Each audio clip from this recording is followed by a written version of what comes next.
It gives us the opportunity to deepen the character. That's something that I was ambitious for. I thought we'd better show another side of Indiana Jones if we plan on doing this again. Otherwise, we're serving a warmed-over meal to the audience. Indiana Jones and the Last Crusade is not just a great adventure film. It is a film built on secrets, buried decisions, deleted scenes, and last-minute rewrites that changed almost every major moment audiences remember. The ending nearly looked completely different. The entire movie nearly had a completely different title, A Talking Monkey, and Immortal Peaches. And somewhere beneath the actual filming location in Jordan, a 2,000-year-old tomb was waiting with a vessel inside it that looked almost exactly like the fake Holy Grail Spielberg spent millions to build. Every fact uncovered today changes how the film plays on rewatch. Some of these secrets stayed buried for decades. Until now. The ending they actually filmed, the ending of The Last Crusade that audiences saw in 1989, is quiet, restrained, and deeply dignified. Henry gets healed. Elsa crosses the seal and falls. The Grail tumbles into the crack. The Grail Knight offers a gentle salute and disappears into the collapsing temple. Everyone rides away. That is not the ending that was originally scripted. In Jeffrey Boehm's original screenplay, Indy and Henry actually take the real Grail and carry it past the Great Seal together, which triggers the earthquake. Father and son keep running with the cup. The ground is breaking apart beneath them. Then, Henry makes the choice to let the Grail go, releasing it into the chasm below. That alone would have been a different film, but the original script went further.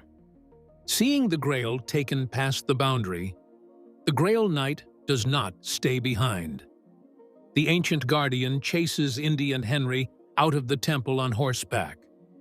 But the moment the knight crosses the seal himself, centuries of borrowed time catch up with the body that the Grail had been maintaining.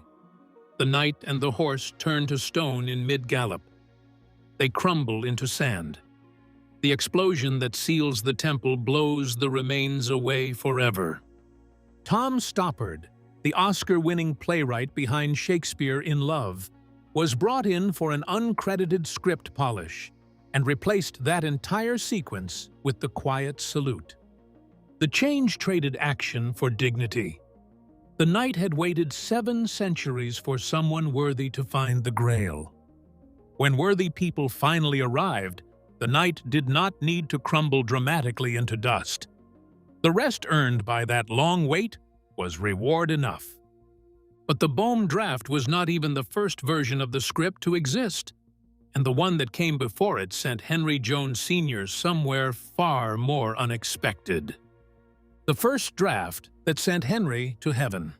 Before Jeffrey Boehm ever touched the story, screenwriter Menno Mejus completed a full draft in late 1986 that ended in a completely different universe of tone, logic, and genre.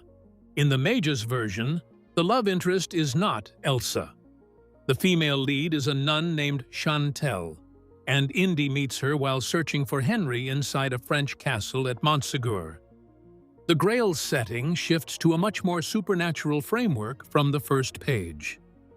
When Indy and Henry finally reach the Grail together, the sequence goes fully otherworldly.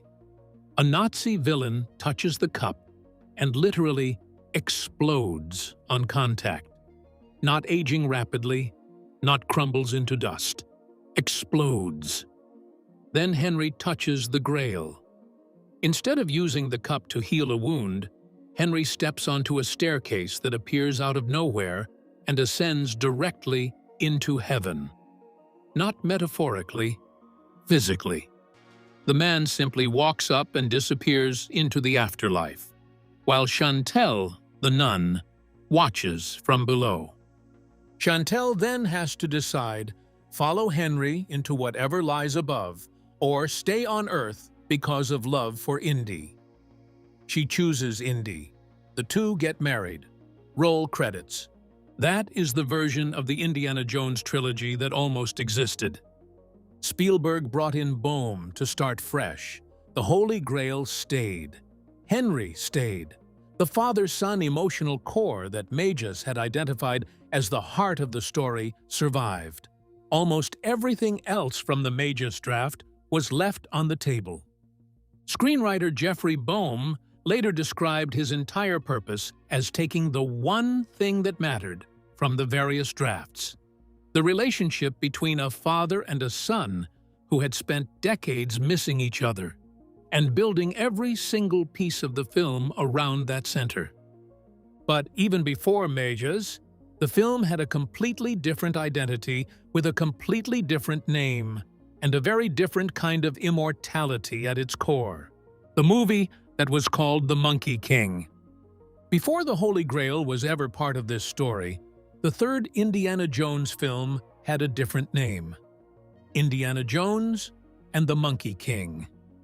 George Lucas arrived at the Monkey King concept after an earlier attempt at a Haunted Mansion film fell apart. Screenwriter Diane Thomas, known for Romancing the Stone, had developed a script set in a haunted castle. Spielberg rejected it because the material felt too close to Poltergeist, which Spielberg himself had produced. After Thomas passed away tragically in a car accident, Lucas shifted directions. The new concept was built around Sun Wukong, the Monkey King from Chinese mythology, one of the most recognizable figures in classical Asian literature.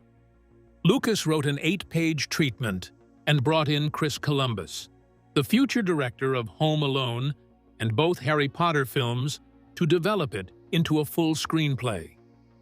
Columbus produced 2 complete drafts.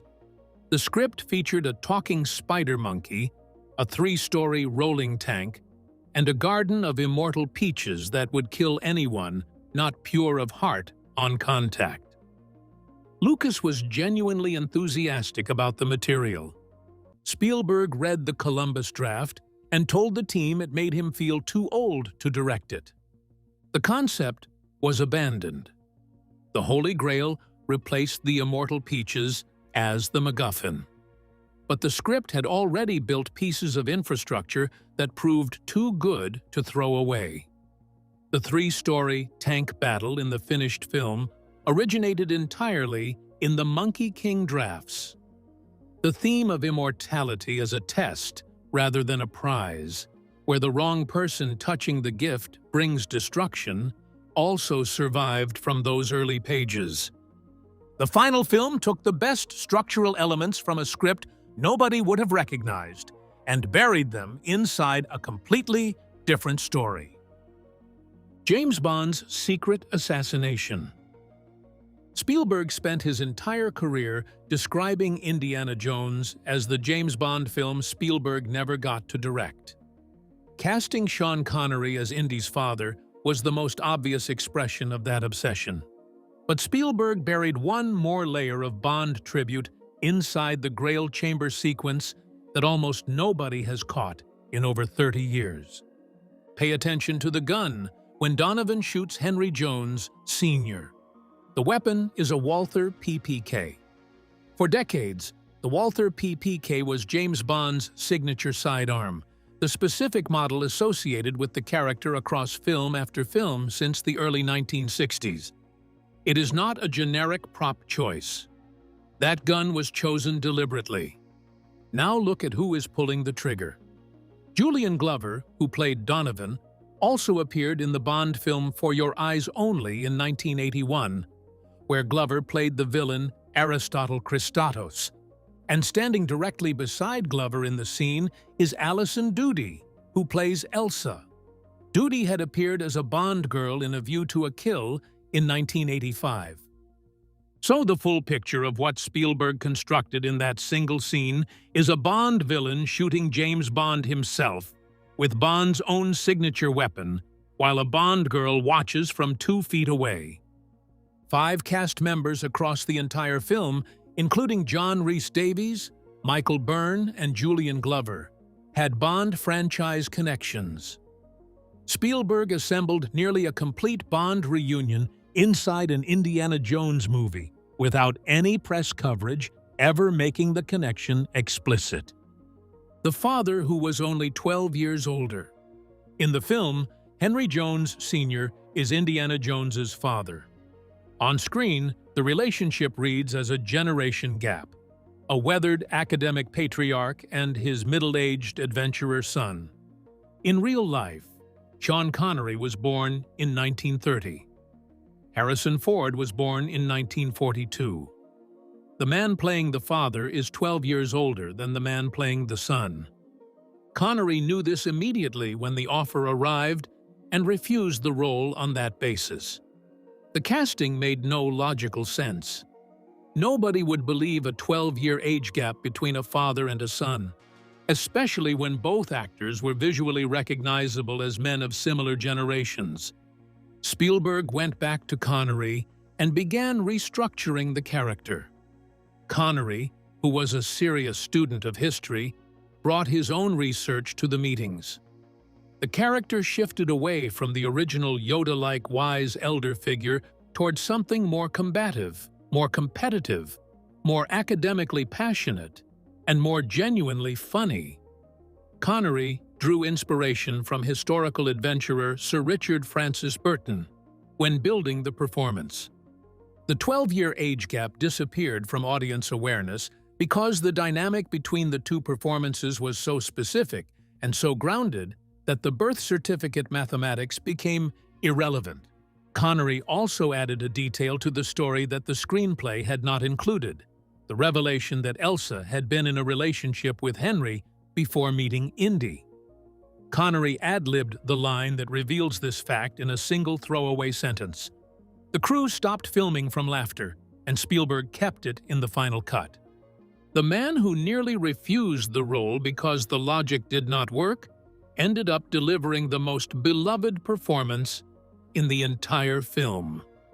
The Grail Knight, nobody had ever seen. The Grail Knight appears in the film for a small number of minutes and leaves almost no biographical trace in most coverage of the production. The performance is so specific and so quietly commanding that audiences accept the character as genuinely ancient without questioning what they are watching. That quality was the entire casting brief. Robert Eddison, who played the Grail Knight, was a celebrated British stage actor with an extraordinary theater career and almost no significant film credits. Spielberg chose Eddison precisely because the actor was unknown to film audiences. The goal was to cast someone no viewer would have seen before, so that the character would arrive on screen without any prior associations, without any sense of who the actor was from other productions, without anything that could remind the audience they were watching a performer rather than an ancient guardian. The casting worked perfectly. Eddison brought decades of stage experience to a role that required complete stillness. Deep stillness of the kind that only comes from long practice in commanding silence, combined with the ability to make medieval language sound completely natural and not theatrical. The performance had no film precedence because Eddison had built the instrument on stage, where different physical and vocal demands apply. The theory that makes the Grail Knight disappear. Pay careful attention to the Grail Chamber and track which characters actually interact with the Grail Knight directly. Indy speaks to the Knight. Henry acknowledges the Knight at the entrance of the chamber. Both father and son are aware of the ancient guardian's presence. Now watch Donovan. Watch Elsa. Neither Donovan nor Elsa ever addresses the Knight directly. Neither of them speaks to the Knight, looks at the Knight, or registers any reaction to the fact that a figure who has been alive for 9 centuries is standing directly in front of them. Donovan walks past the Knight to reach the Grails. Elsa passes the Knight without any acknowledgement. Two people stand in a chamber with an ancient man and behave as though no one is there. Film analysts at the Bearded Trio first proposed the reading that the Knight is not physically real. The Grail Knight is a spiritual projection. visible only to those who carry genuine belief. Indy has spent a lifetime studying Grail lore. Henry has devoted decades to pursuing the cup as a genuine historical and sacred object. Their faith creates the knight. Donovan is a power collector. The cup is a trophy in a private collection. Elsa is an academic chasing an archaeological prize.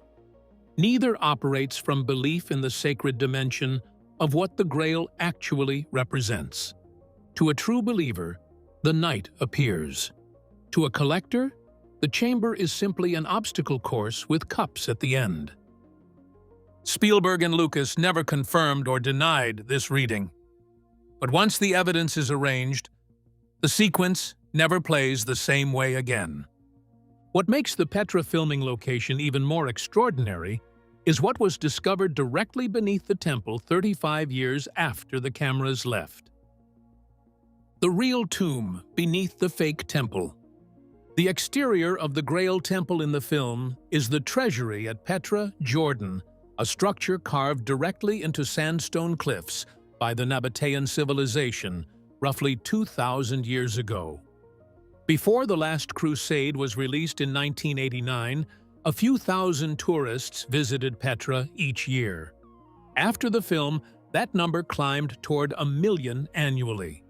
In October 2024, archaeologist Josh Gates led a joint American-Jordanian team using remote sensing technology beneath the treasury floor.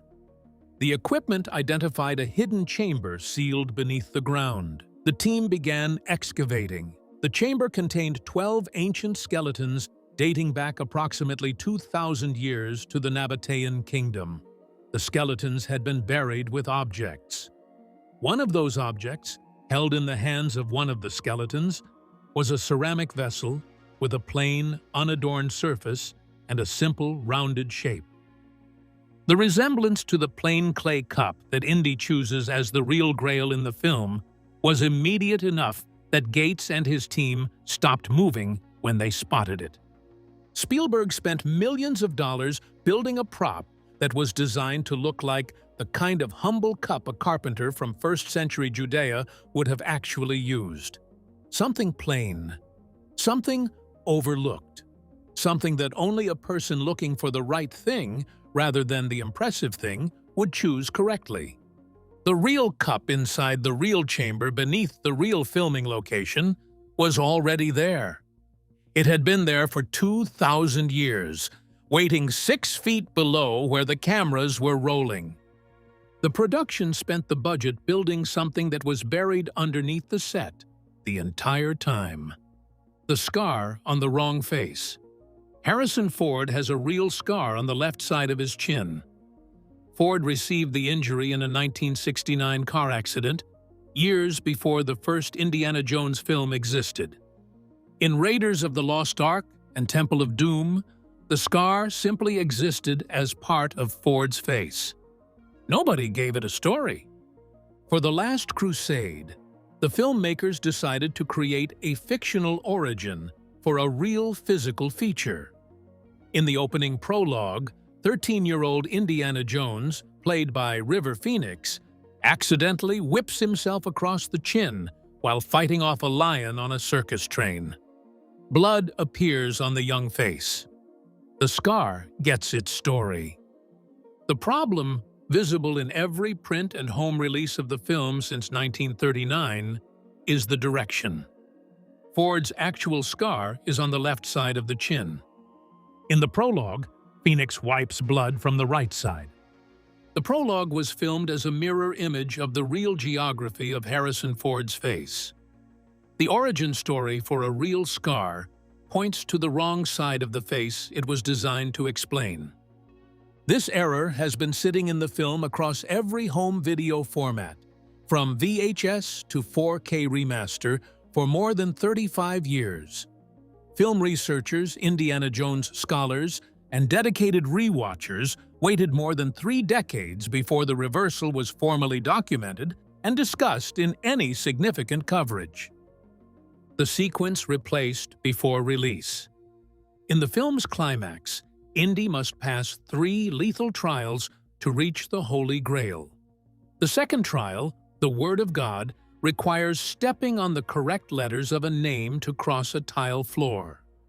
Stepping on the wrong letter causes the floor to drop away below.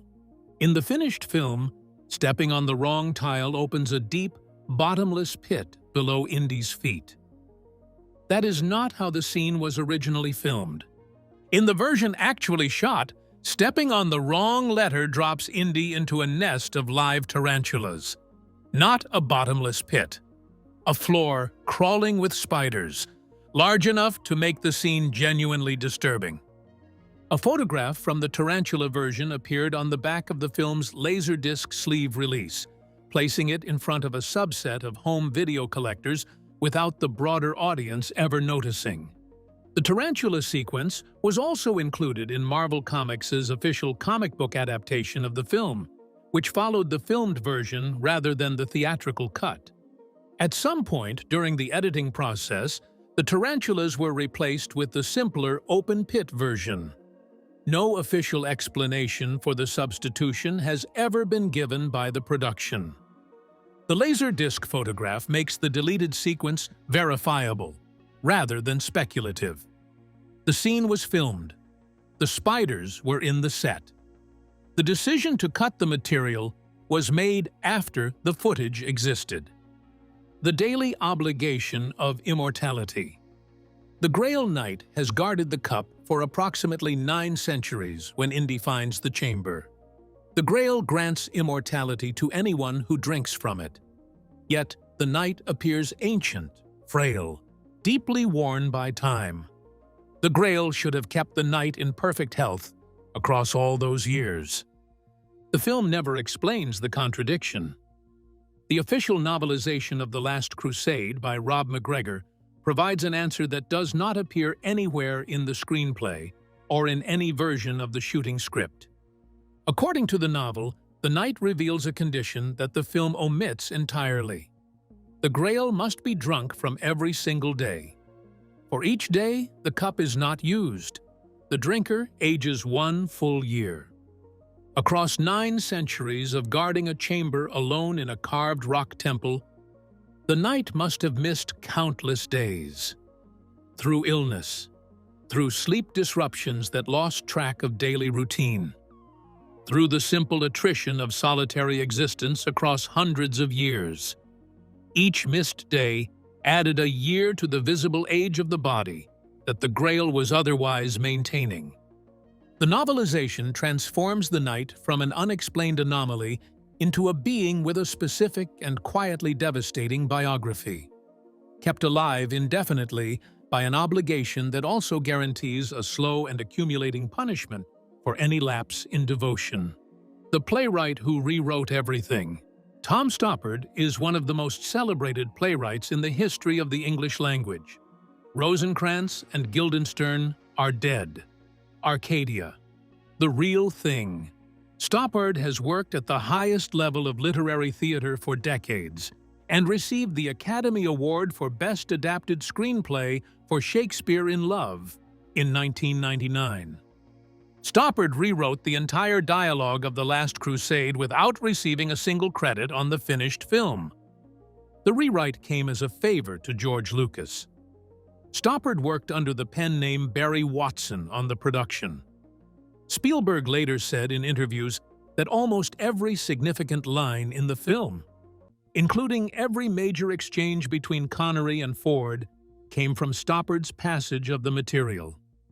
The specific contribution that defines the entire emotional structure of the film is a single word.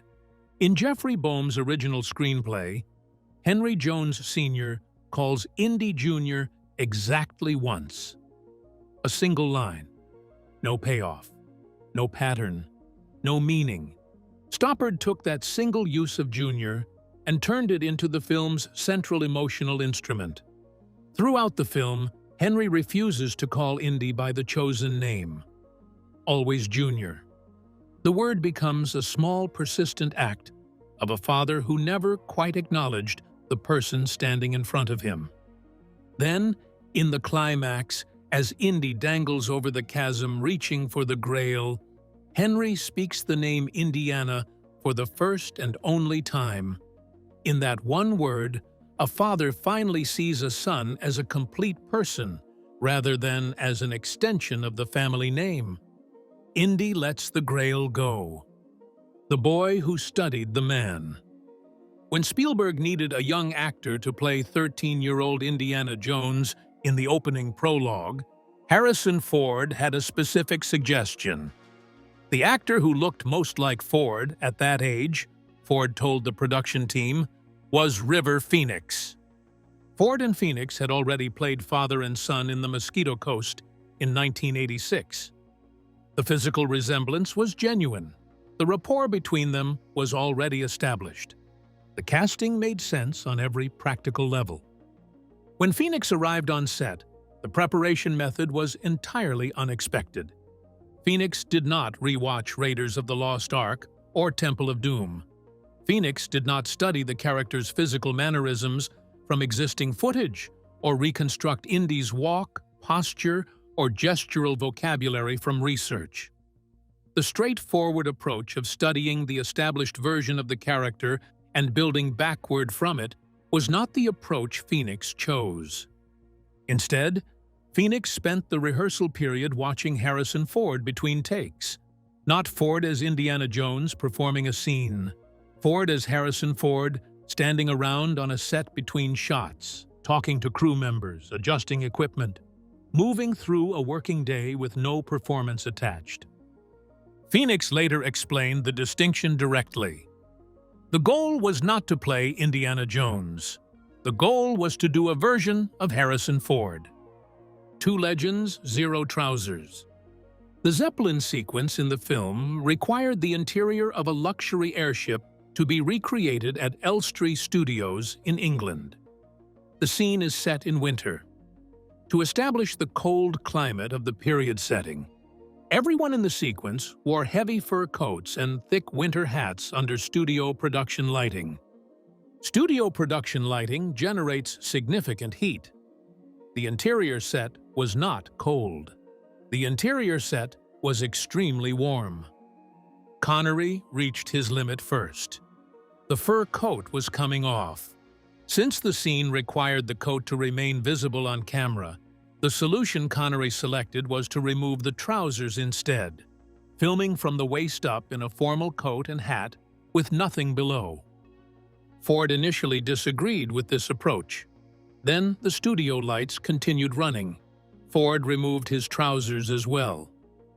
The entire Zeppelin conversation between Indy and Henry, one of the most beloved exchanges in the film and one of the sequences most frequently cited when discussing the Connery-Ford chemistry, was filmed with both actors sitting in their coats, hats, and underwear beneath the frame line. The director of photography solved the problem through framing rather than wardrobe correction. The Zeppelin sequence is cut almost entirely in close-ups and medium close-ups. Full-body shots would have revealed the solution to the overheating problem immediately. The Army built from 1,000. When Indy and Elsa explore the rat-infested catacombs beneath the Venice Library, the rats on screen are real. All of them. Wild rats carry diseases that create unacceptable risk for cast and crew. The production could not use animals caught in the field. Instead, Lucasfilm ordered 1,000 certified disease-free gray rats from a specialist animal breeder, the same company that had supplied the snakes and insects for the previous films in the franchise. The order was placed with a 5-month lead time before filming began. In 5 months, 1,000 rats became 5,000 rats. The colony bred continuously, and the production arrived at the catacomb filming dates with an animal cast 5 times larger than the original design. An additional 1,000 mechanical rats were built for the specific shots where the rats are set on fire by the Brotherhood of the Cruciform Sword. Mechanical construction was required because setting live animals on fire was not a possibility. The most unexpected detail is the sound. The skittering chatter that audiences hear as the rats swarm through the catacomb is not rat sound at all. Sound designer Ben Burtt, the Lucasfilm veteran responsible for the sounds of lightsabers, R2-D2, and the voice of Chewbacca, recorded chicken clucks at normal speed and then accelerated the playback until the chicken vocalizations sped into something that registers as rapid small animal movement. The two Oscar films left behind. Staying on The Last Crusade required Spielberg to pass on two other films that were actively offered during the production period. The first was Big, the 1988 comedy that became the film that transformed Tom Hanks into a movie star. Big went to director Penny Marshall. Under Marshall's direction, Big earned Hanks an Academy Award nomination for Best Actor and produced one of the most beloved family comedies of the decade. The second was Rain Man, the 1988 drama starring Dustin Hoffman and Tom Cruise. Rain Man went to director Barry Levinson and won the Academy Award for Best Picture. Hoffman won the Academy Award for Best Actor. The film became a landmark of late 1980s American cinema and a cultural touchstone. Spielberg passed on both in order to honor a commitment made to George Lucas years earlier. A promise of 3 Indiana Jones films delivered as agreed. The story Lucas was actually telling. George Lucas and Steven Spielberg spent more than 2 years disagreeing about what The Last Crusade was fundamentally about. Lucas was adamant from the beginning. The film was about the Holy Grail. The sacred object was the purpose, the driver, the reason audiences would buy tickets. Lucas wanted the Grail mythology to be the spine of the production. Spielberg disagreed entirely. The Holy Grail was too esoteric, too religious, too specific for the broad international audience the franchise needed. Spielberg argued the film was about a father and a son who had spent a lifetime missing each other and needed to find their way back. The two reached an agreement to weave both elements into the same story and let them support each other.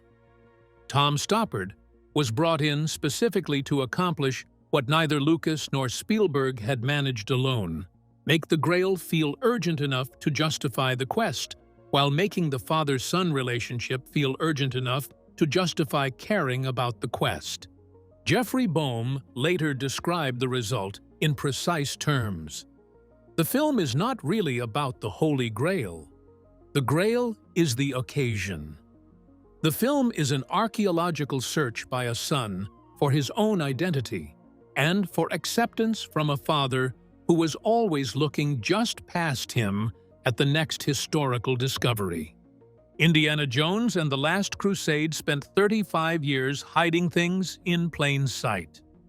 Every fact changes something on the next rewatch. The wrong scar. The one word that saved the whole ending. If one of these discoveries surprised you, drop it in the comments below. And for more deep dives into the hidden stories behind legendary films, like the video, and subscribe before the next mystery gets uncovered.